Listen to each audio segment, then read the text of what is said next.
right, this week for our great artists, we are going to be studying an artist named El Greco.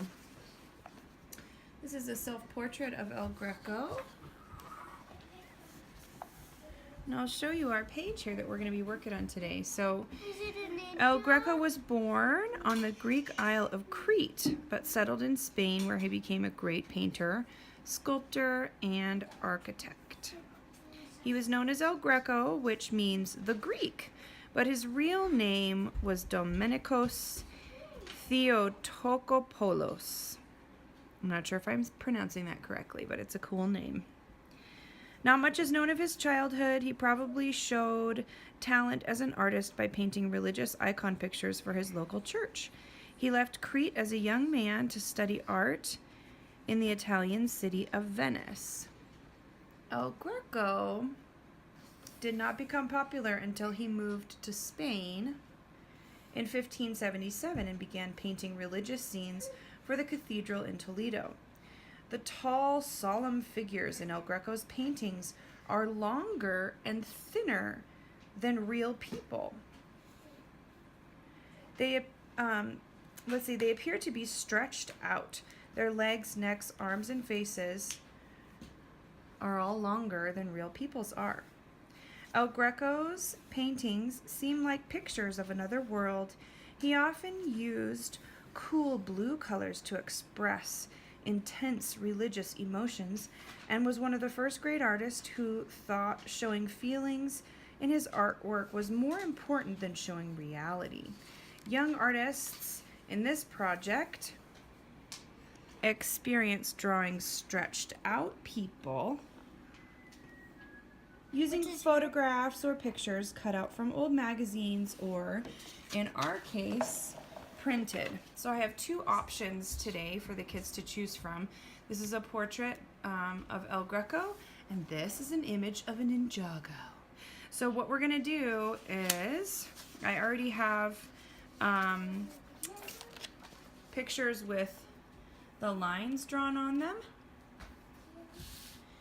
And so if you can choose which one you want to do, and the first step is to actually cut along these lines. So you're going to have strips of paper. You can see in the picture, the example in the book, what you're going to do is you're going to, after you cut your picture in strips, then you're going to glue it to your page so there's space between the strips.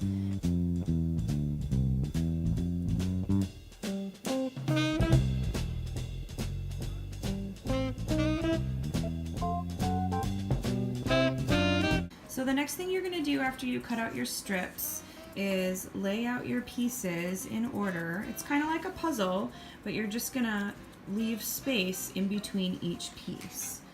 He's working on his over here. And then once you kind of set them out in place, then you're going to use a glue stick and glue them onto the page.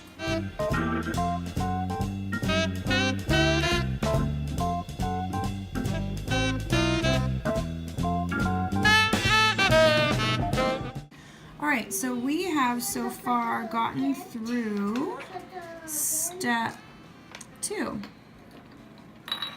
So now step 3, so at the end of step 2 you should end up with something that looks like this. And you're going to already be able to tell the big difference between this one that's glued on your page and the original image. It's really stretched out and it's going to look kind of funny. So the next thing that you're going to do is, it's kind of like connect the dots a little bit. You're going to draw between these lines to connect the image so that it's one consistent image. Yes, that's what and so, yeah, that's the next thing you're going to do for step 3. In this book, it's actually going to recommend that you put a piece of tracing paper over your sliced photo and trace around the figure. Follow the edges of the photo and use imagination to connect the gaps between the slices. When you remove the sliced photo and finish the long, tall person drawing until it seems complete. Tracing over the photos can be good drawing practice, especially when photos are traced and changed to fit one's own imagination. So what you can do is, if you have tracing paper, you can put that over top of your image and do just exactly what the instructions say, or you can connect the gaps on this paper if you like. We might try both options and see which one we like best.